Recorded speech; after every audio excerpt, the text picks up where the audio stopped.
Tonight, out with the old and in with the slightly older? Does that make sense? Also tonight, I sit down with the youth. Well, one Yout. It'll be fine. And also tonight, the only thing worse than Americans shoving their culture down Canadian throats is Canadians shoving American culture down our throats. And for once, I'm not bitching about Starbucks. Oh, this is garbage. You probably clicked this looking for a bear crapping in the woods, but instead you've landed on the Cold Bear Report. But I am in the woods. Yay!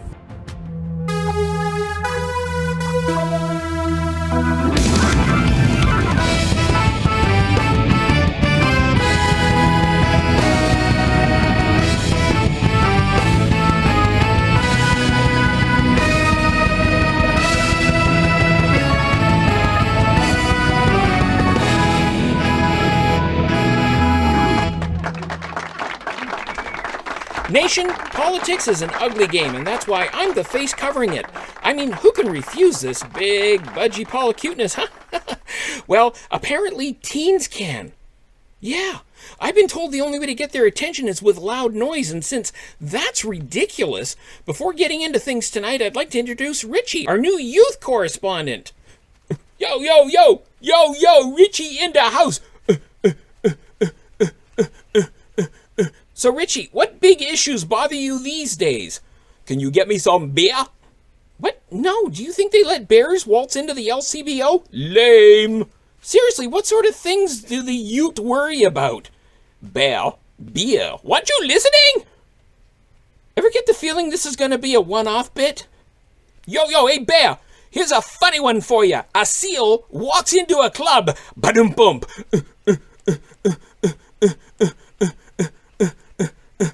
Can someone get Art Linkletter on the phone? Whatevs? I worry far too much about the future for someone who has no children. Seriously, about that beer? Ugh. We'll be right back. Lame-o.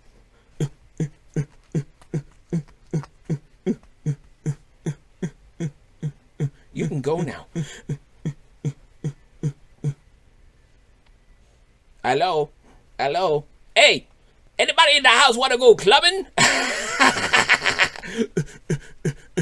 Seriously, get out of here.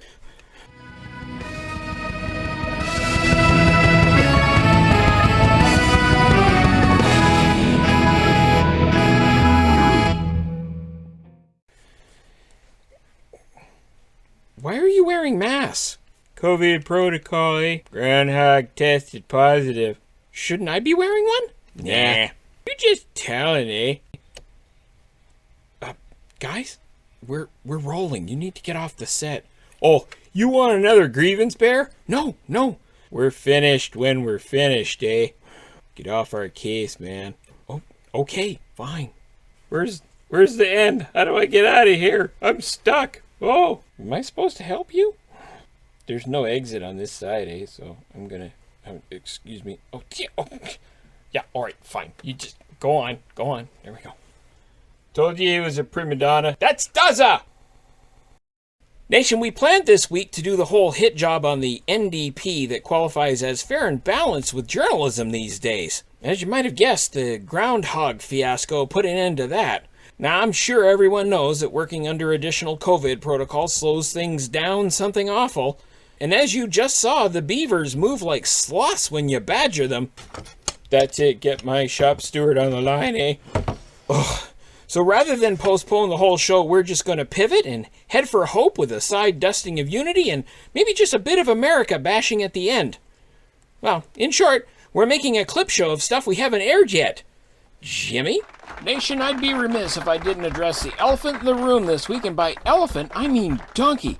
And by donkey, I mean Democrat. And by Democrat, I mean the inauguration of the 46th President of the United States, Joe Biden. I've been told it was a great day for it. At 33.8 million, it had 3 million more viewers than the poo-flinging orangutan had just 4 years earlier. And because of the pandemic, it also had the lowest attendance at a presidential swearing since Lyndon Baines Johnson took the oath on Air Force One.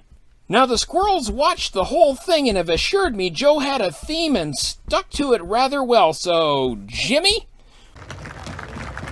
Look, folks, on this hallowed ground where just a few days ago violence sought to shake the Capitol's very foundation, we come together as one nation, under God, indivisible, bringing America together, uniting our people, uniting our nation. To restore the soul and secure the future of America requires so much more than words. It requires the most elusive of all things in a democracy: unity. Unity. I know speaking of unity can sound to some like a foolish fantasy these days. Our history has been a constant struggle between the American ideal that we're all created equal and the harsh, ugly reality that racism, nativism, fear, demonization have long torn us apart. Show the way of unity. For without unity, there is no peace. This is our historic moment of crisis and challenge. And unity is the path forward. And we must meet this moment as the United States of America. We must end this uncivil war that pits red against blue, rural versus urban, conservative versus liberal. We will get through this together.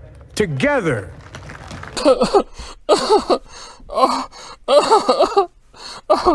Erlen! Erlen! Eyes front, Bear! Eyes front! We'll be right back. Erlen. We hardly knew you.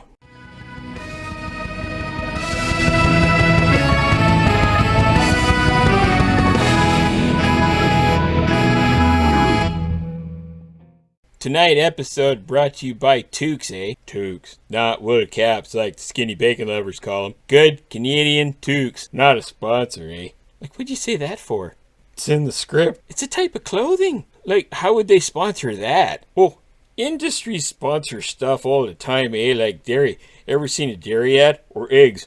Remember your brain being drugs? Take off. The eggs were like your brain on drugs, not being drugs. Oh, jeez. We're off script again, eh?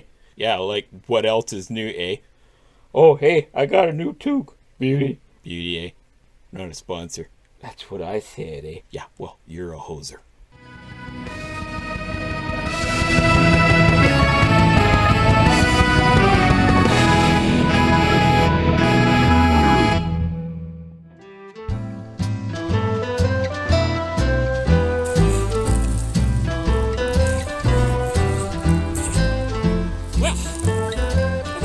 Getting better at getting up here.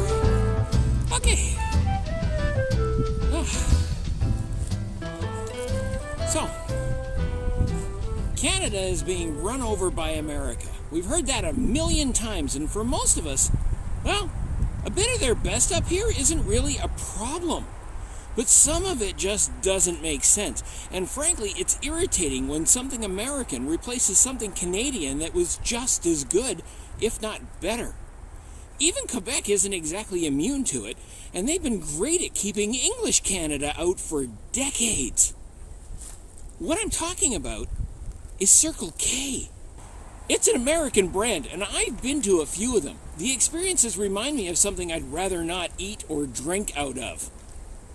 A few years back, Quebec-based Couche-Tard bought the U.S. chain, which was fine. They'd done a decent job with Max up here, and Couche-Tard convenience in Quebec. They couldn't have made it any worse. But instead of giving the American stores a fresh start by rebranding them into something with a good reputation, they imported the Circle K brand up here to Canada. Nowhere on the planet was Circle K considered a prestige brand, and it doesn't matter how many Circle K outlets American has, it's not 7-Eleven. No one knew about it. So instead of improving things, Couche-Tard just confused everybody. It looks like yet another hostile takeover by an American company, and I said so on Twitter. Their response was, Circle K is 100% Canadian owned, headquartered in Quebec, and we've made Circle K our worldwide brand for all our convenience stores. And they weren't kidding. All the stores in the Nordics, Baltics, Poland, Russia, Ireland, and the United Kingdom became Circle K's, as did those in Mexico, Cambodia, China, Egypt, Guam, Honduras, Hong Kong, Indonesia, Jamaica, Macau, Mongolia, New Zealand, Saudi Arabia, the United Arab Emirates, and even Vietnam. Circle K replaced Max, Kangaroos Express, and Statoil, just to name a few. So Couche-Tard wasn't lying. Circle K was their worldwide brand for all of their convenience stores. Sorry, did I say all? There's one exception. Quebec. It may be okay for the brand to invade Calgary or Hong Kong, Tijuana, Krakow, Dublin, and Ho Chi Minh City, but keep that U.S. crap out of Val-d'Or, Quebec, you know? And putting that aside a moment, Circle K isn't the only crappy U.S. brand making inroads up here. The Republican Party has shifted north too. Which brings me to the member for Calgary, Oklahoma, Michelle Rempel. The conservative health critic was stuck posting her anti-liberal rants from her car in an Oklahoma wine store parking lot for most of this pandemic because various travel restrictions between the two nations kept her from both collecting a paycheck up here and living where she felt more comfortable. And while the Conservatives have pushed out Derek Sloan for his overt racism, they've left people like Rempel in their front bench, pushing her American First health agenda in our parliament, all the while flashing that white pride hand signal of hers like she was signaling Batman to come charging in before the Joker blows everyone up. But everyone's biggest beef with Rempel, and I mean everyone, is her take on free speech. She recently had an article published saying Parler was better than Twitter because of all the trolls on Twitter. Well, anyone familiar with Parler knew it to be a cesspool of hive-minded conspiracy creeps drinking the same Trumpian Kool-Aid, an echo chamber so shallow in its discourse that even the humans on it wouldn't pass a Turing test. And of course, Michelle prefers that. Parler was all about spreading the gospel of Donald Trump, while Twitter is filled with the full spectrum of opinions, including people who think the Member of Parliament for Calgary, Oklahoma, should go back to America and stay there. That was a pivot. Hey, you know what the best part about this is? I don't have to climb down at the end of it this time. Wait a minute. I do have to climb down at the end of it this time. I always have to climb down at the end of it. All right, fine. I'm pretty sure. I'm pretty sure I've got it figured out this time. I'm just going to ease over to here, and then I'm going to... I'm okay. I'm okay. I'm going home. Want some hot chocolate? I got hot chocolate. Really? See you soon.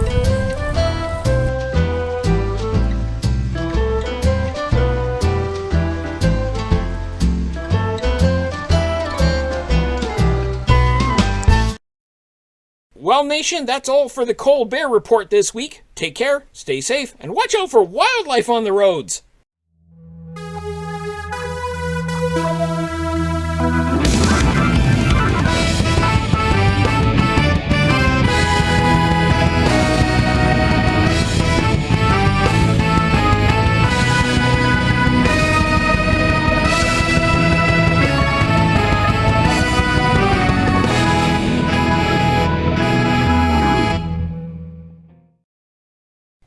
Oh, Erlen! Oh, Erlen, why? Erlen, why?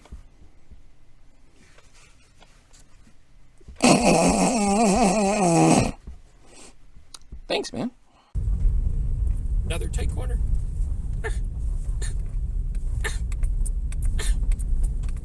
Oh, this is a U-turn. Ah!